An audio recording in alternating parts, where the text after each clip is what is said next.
terbukti dari beberapa kali pertempuran Israel itu diserang, mereka tetap menang. Artinya diplomasi bahkan perang pun itu bukan solusi. Karena keputusan PBB pun sudah tidak dianggap. Ya. Sebenarnya Indonesia punya peran penting untuk mendamaikan Israel dan Palestina. Cuman kan yang disayangkan Indonesia belum punya hubungan diplomatik dengan Israel.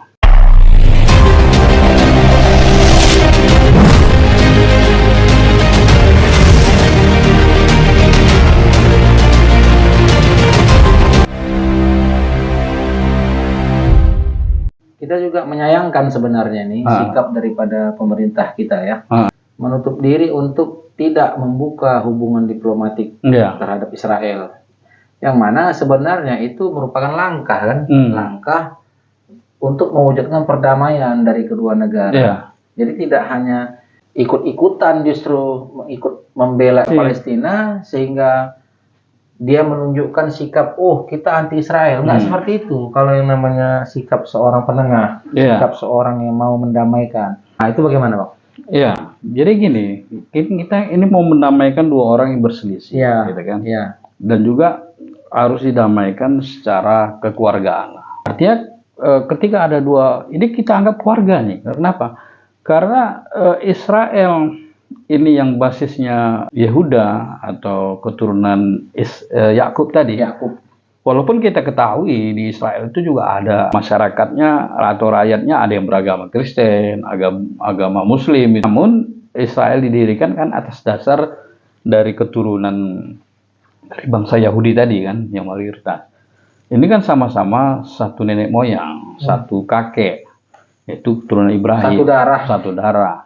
Palestina juga yang mayoritas Arab Muslim, ini juga kan keturunan dari Ismail, karena dipercaya bangsa Arab, itu juga dari Ismail gitu kan. Nah, kita yang dari bangsa Melayu, ini punya histori, ini kan keturunan Ibrahim dari Siti Ketura. Di dalam video kita sebelumnya ada kita sebutkan, bahwa dalam kitab karangan Ibnu Katsir, Bidayatul wa Hinayah, di situ diterangkan istri Ibrahim Al-Keturah yang melahirkan bangsa-bangsa yang bertempat tinggal di sekitar Pulau Nusantara. Nah, Indonesia punya peran penting sebagai pendamai dua negara ini. Nah, langkah pertama yang harus dilakukan adalah jalin hubungan diplomatik dulu dengan Israel. Agar apa? Agar Indonesia ini tidak dianggap orang lain, gitu.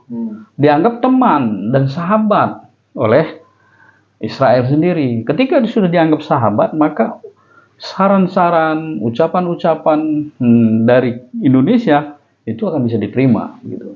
Apalagi Indonesia ini kan menjadi ketua ASEAN ya tahun 2023. Nah, itu bisa menjadi 10 negara yang kita katakan Indonesia ketuanya akan didengar oleh Israel. Nah, selesaikan secara damai bagaimana kemauan daripada Palestina.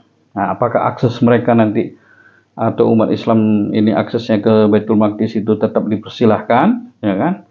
Karena ketika ini nanti dibatasi, tidak boleh masuk. Nah, ini yang membuat menjadi permasalahan. Sementara itu adalah situs tidak hanya milik daripada satu agama saja. Satu agama. Ketika Indonesia sudah menjalin hubungan diplomatik dengan Israel, mengakui berdirinya negara Israel dan membuka kedutaannya di sana, insya Allah mudah-mudahan apa menjadi saran dari Indonesia akan diterima, begitu.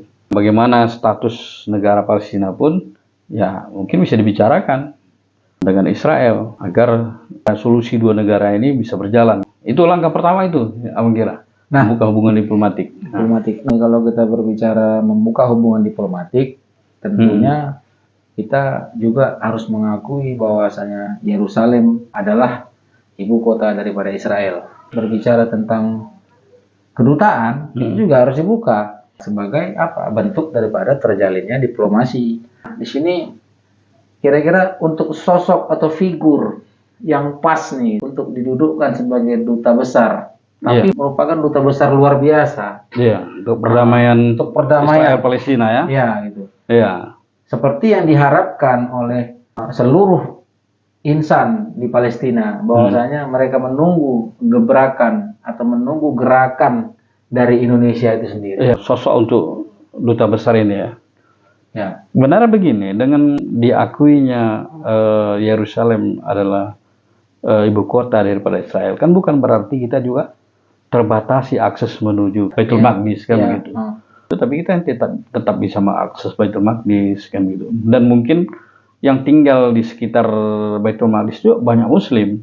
Boleh jadi kepengurusan Baitul Maqdis itu sendiri nanti diserahkan kepada otorita atau orang-orang Muslim yang punya kedekatan dengan hal itu atau penguasaan di bidang itu gitu.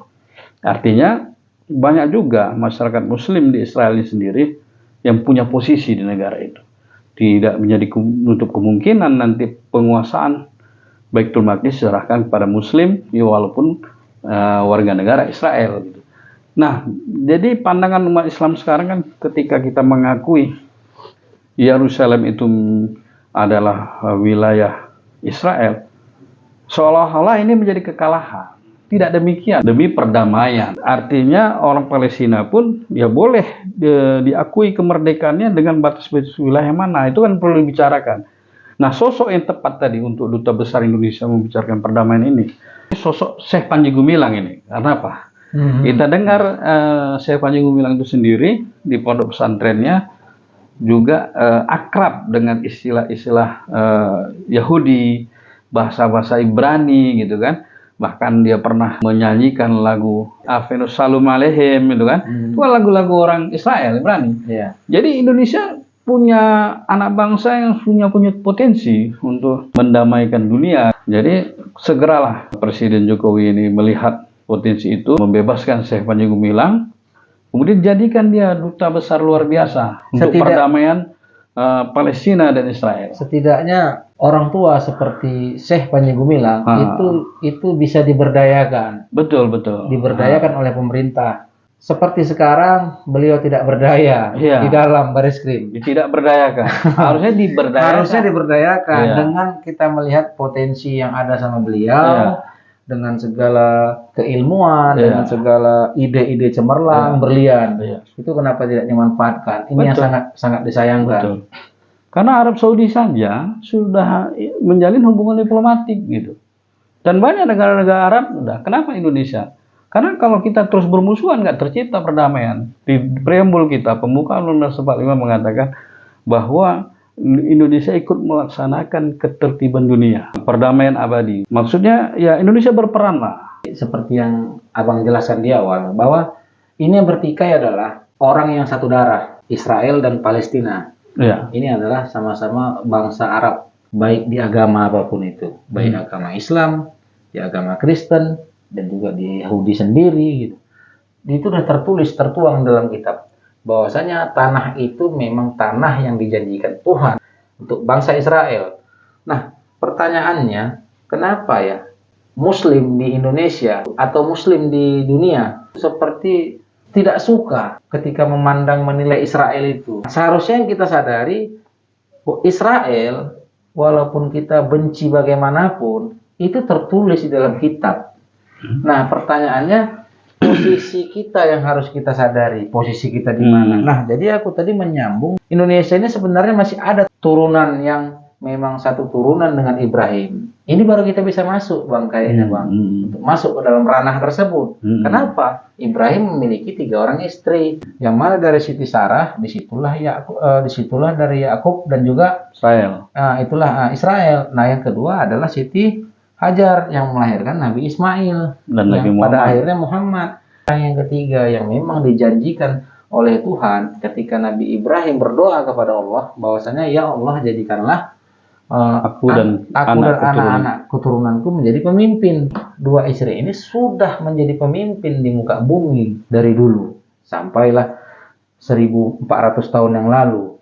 Nah, tinggal yang satu, Siti Keturuh. Medan itu merupakan salah satu nama anak daripada Nabi Ibrahim. Medan itu kita ketahui adalah bangsa Melayu. Ini gimana menurut Abang? Seperti yang Abang sampaikan tadi di awal, tanah Israel atau yang pusatnya Yerusalem itu banyak bangsa yang telah menguasai, kan begitu kan. Artinya walaupun itu dijanjikan untuk Israel, tadi kan itu untuk Musa. Musa lah yang membawa mereka ke sana.